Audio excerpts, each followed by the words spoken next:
네, 안녕하세요. 반갑습니다. 시장을 해석하고 전문가들의 자산 배분 전략까지 들어보는 너네 자산운용. 오늘은 바로운 파트너스의 이재준 대표 모셨습니다. 어서 오십시오. 네, 안녕하세요. 예, 대표님 역시 굉장히 오랜만에 뵙습니다. 네, 제가 좀 ETF 관련된 전략을 좀 여쭤보고자 네. 연락을 드렸었고 너무 성심성의껏 자료를 준비해 주셔서 아마 여러분들 이 영상 끝까지 보시면 ETF 어떻게 투자하고 어떤 장단점들이 있는지 그리고 어떤 메리트가 있는지 다 파악하실 수 있지 않을까 싶습니다. 기대를 해주시고 끝까지 함께 해주시길 바라겠고요. 그러면 큰 그림에서부터 조금씩 내용들을 좁혀가 보도록 하죠. 일단 ETF가 뭐냐? 굉장히 단순한 질문부터 한번 해보도록 하죠. 요즘에는 뭐 그냥 ETF로 이렇게 끌고 가시는 분들이 많고 어떤 매력이 있어서 그러는 건지 좀 얘기를 해주시겠어요? 네. 우선 ETF 정의라는 걸 이제 조금 쉽게 한번 설명을 드려볼게요. 네. 이제 우리가 패스트푸드점을 많이 갑니다. 패스트푸드점에 가면은 햄버거도 시키고 감자튀김도 시키고 네. 탄산음료도 시키고 네. 하잖아요.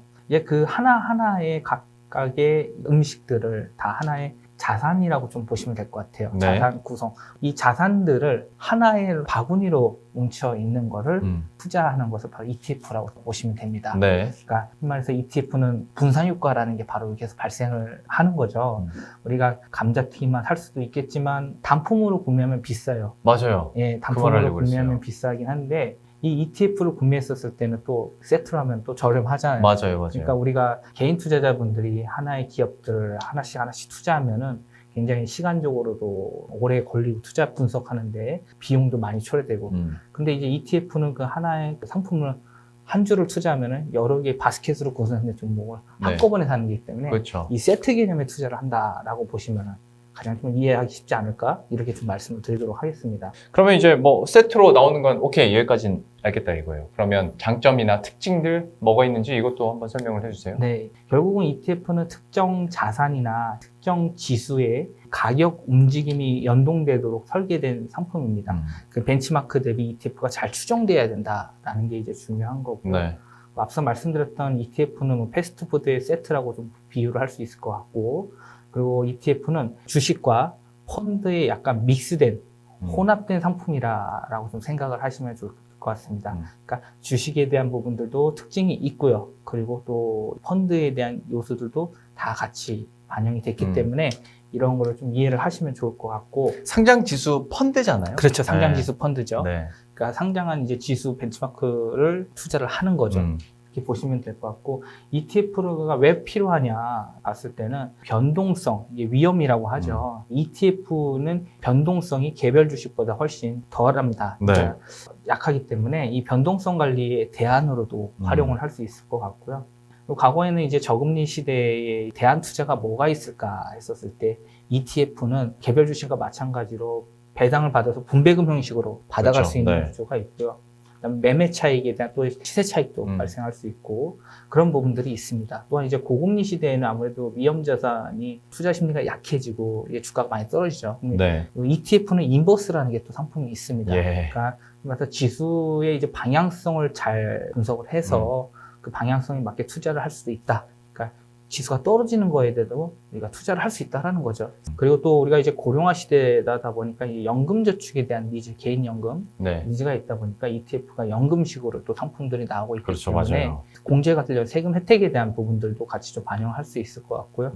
이 저성장 시대에 대한 부분들에 있어서 우리가 ETF를 투자를 했었을 때 저는 이제 자꾸 미디엄 리스크, 미디엄 리턴이라고 좀 생각을 하거든요. 네. 리스크는 있죠, 당연히. 가격 당연하죠. 변동이 네. 있으니까.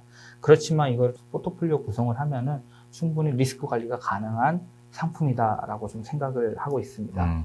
어떤 리스크 관리 측면에서 분산 투자한다라는 개념으로 예전에 이제 많이 각광을 받았었는데 예전에는 그래도 ETF에 대한 아쉬움을 가졌던 많은 개인 투자자분들 중에서 하는 말이 야, 근데 ETF는 재미가 없잖아. 주식에 비해서 다이나믹 코리아인데 이건 너무 다이나믹하지 않아 라는 얘기들을 많이 하시는데 요즘에는 ETF들도 뭐 2배짜리도 물론 있지만 2배짜리가 아니더라도 워낙 또 상승할 때는 강한 모습도 많이 보여줘서 그런 목마름을 좀 덜 하지 않을까 싶고 어떤 변동성 관리의 대안이다라고 얘기를 해주셨는데 그리고 분산 투자의 특징들을 얘기해 주셨는데 관련해서 조금 더 추가적으로 좀 얘기를 해주시겠어요? 네, 분산 투자라는 게 우리 이제 개인들이 하나하나의 기업을 투자를 하는 데 있어서 네. 분석 비용이 많이 들어갑니다. 그럼요. 시간적인 부분들도 있고요. 그리고 정보적인 부분에서도 개인 투자자들은 좀 취약한 부분이 있습니다. 기관 투자자에 비해서. 그렇기 때문에 개인 투자자들이 하나의 ETF를 삼으로써 자연적으로 여러 개의 기업을 분산한 투자가 됐기 때문에 좀 더 효율성 측면에서는 또 좋다라고 좀 생각이 들고요. 네. 그리고 개별 기업 같은 경우에는 흔히 말하는 상장 폐지에 대한 리스크가 있습니다. 있죠. 근데 ETF는 전액 원금 손실에 대한 부분들은 개별 기업보다 좀 줄어들 수 있다라고 좀 생각을 합니다. 그리고 이제 세 번째 좀 분산 투자인데 주식형 ETF 같은 경우에는 일단 10종목 이상 의무적으로 분산 투자를 해야 되고요. 네. 그리고 한 종목의 투자 빈도도 ETF의 30%를 초과할 수가 없습니다. 이제 이기 때문에 많은 이 비중을 놓을 수 없다라는 게 이미 위험 관리를 하고 있는 거고요. 그리고 국내 코스피 지수에 포함된 대부분의 ETF 같은 경우에는 주로 50개 이상으로 좀 구성이 되어 있다. 그리고 투자 대상에 대한 기업 부도 같은 신용 위험이 없는 자산에 좀 ETF가 사전에 유니버스를 포트폴리오를 구성을 하기 때문에 그런 경우에서 신용 위험이 좀 적은 기업들을 좀 투자 타깃을 하는 부분들도 있습니다. 예. 그런 부분들이 아마 분산 투자의 장점이라고 좀 생각이 들고요. 우리가 어떤 분산 투자 얘기하면 개인 투자자들이 실수하는 것 중에 하나가 야, 나는 분산 투자할래. 그리고 종목을 여러 개 사는데 사는 거 보면 다 반도체거나 네. 아니면 다 자동차야. 그래 놓고 난 분산 투자했어 라고 하는데 그건 사실 뭐 엄밀한 의미에서 분산 투자가 아닌 거고 반도체에 몰빵하는 거잖아요. 그렇죠. 근데 ETF를 통해서는 업권별로도 더 이렇게 다양하게 분산 투자를 할 수 있을 뿐더러 요즘에는 말한 것처럼 어떤 테마형 그러니까 반도체면 반도체, 자동차면 자동차, 2차 전지 여기에 집중된 테마형 ETF들 많이 있다 보니까 이걸 또 분산 투자하면 어떻게 하다 보면 한 50개, 100개, 150개 종목들을 내가 누리면서 분산 투자하는 효과를 자연스럽게 좀 얻게 되는 것 같아요. 네, 맞습니다. 저는 ETF 투자할 때 좀 중요시 생각하는 게 이 산업에 대한 사이클 분석이 되게 중요하다고 생각합니다. 네. 섹터 ETF는 산업 분석이 되게 중요하다고 생각하거든요. 네. 그리고 우리가 흔히 말한 ETF의 분산이라는 것은 이 위험 중에서도 비체계적인 위험을 없앤다는 겁니다. 분산 투자를 해서 이 기업들을 분산함으로써 각각의 기업들을 위험들을 다 분산시키는 거고요. 네. 하지만 ETF도 체계적인 위험이 있습니다. 이 체계적 위험이라는 게 흔히 말하는 매크로적인 부분인데 네. 환율이라든지 물가라든지 또는 이제 대외 변수 같은 경우들 이런 것들이 결국은 이 해지가 불가능하거든요. 네.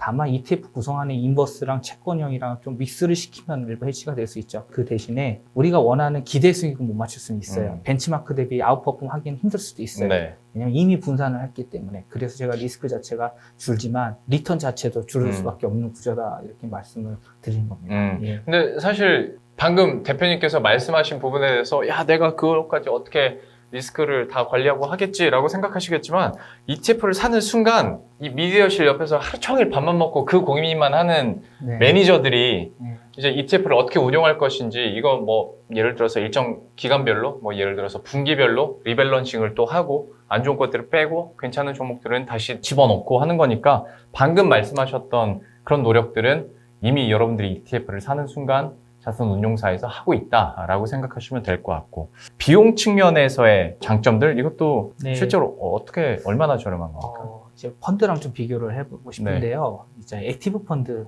우리가 흔히 말하는 뭐 클래스 A, 뭐 네. 클래스 C, 온라인 클래스 네. 이게 그 펀드별로 클래스별로 이제 수수료가 구분되어 있잖아요. 네. 근데 일반적인 온라인 클래스는 펀드가 좀 더 저렴할 수는 있습니다. 근데 액티브 펀드에 비해 좀 저렴한 부분도 있고 최근에 ETF 운영사에서도 좀 이 수수료 경쟁이 있습니다. 맞아요. 예, 죽겠습니다. 예.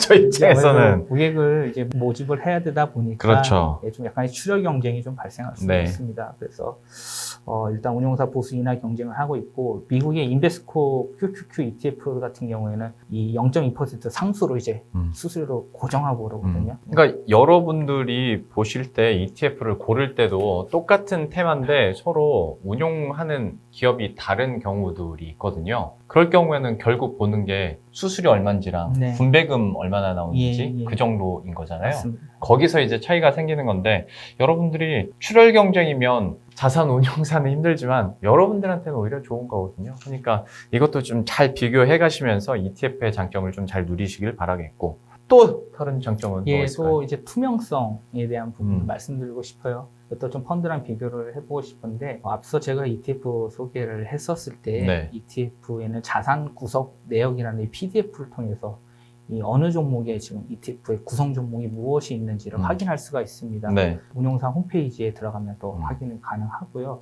아무래도 펀드보다는 투명성 자체에서 좀 더 높다라고 좀 생각이 들고요.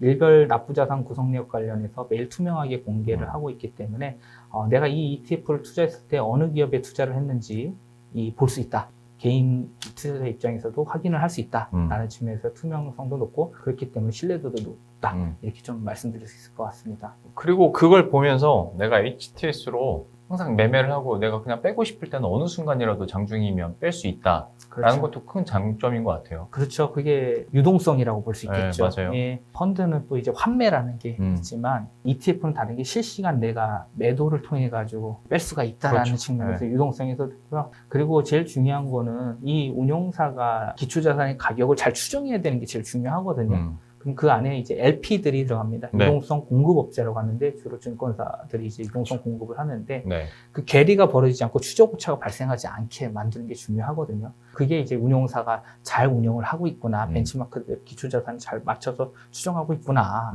이렇게 보는 겁니다. 그렇기 때문에 일단 LP가 복수의 증권사가 들어와야지 유동성이 좀 많이 공급이 된다라고 좀 보시면 좋을 것 같고요. 그런 측면에서는 유동성이나 황금성이 ETF가 펀드보다 좋다라고 좀 볼 수 있을 것 같습니다. 좀 여러 가지 개인 투자자 입장에서 그런 장점들을 계속 얘기를 해주고 있고 방금 전에 나왔었던 어떤 BM 벤치마크와 관련해서도 ETF를 그냥 아무런 지수나 그냥 추종한다고 만드는 게 아니잖아요. 네. 매니저들이 다 뭔가 탄탄하고 트랙 레코드도 쌓여 있는 벤치마크들을 추종하는 ETF를 만드는 거고 그리고 각 트렌드에 맞는 걸 만들고 있는 건데 어떤 기초자산에 투자한다는 측면에서도 ETF가 좀 다양성을 확보할 수 있다라는 매력도 분명히 있는 것 같더라고요. 네, 맞습니다. 그 ETF가 주식형만 투자한 ETF도 있고 채권형도 있고 그렇죠.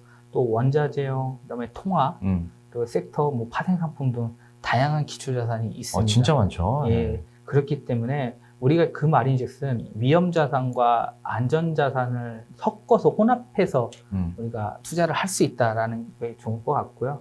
그리고 일단은 저는 ETF에 앞서 말씀드린 이 산업이랑 거시경제 분석이 제일 중요하다고 보고 있어요. 네. 그게 흔히 말해서 전략적 자산 배분의 단계죠. 채권에 투자, 채권의 몇 프로, 뭐 주식의 몇 프로, ETF의 그런 비중 설정을 함으로써 인해서 조금 더 중장기적인 투자 전략 시각을 가지고 접근을 하게 되면 네. ETF만큼 매력적인 상품은 잘 없을 것이다 생각을 합니다. 근데 우리 지금 얘기하다 보니까 ETF는 그럼 뭐 완전 무결한 상품이야? 라고 생각하실 수도 있는데 단점은 분명히 있을 거 아닙니까? 그렇죠. 단점은 그럼 뭐가 있을까요?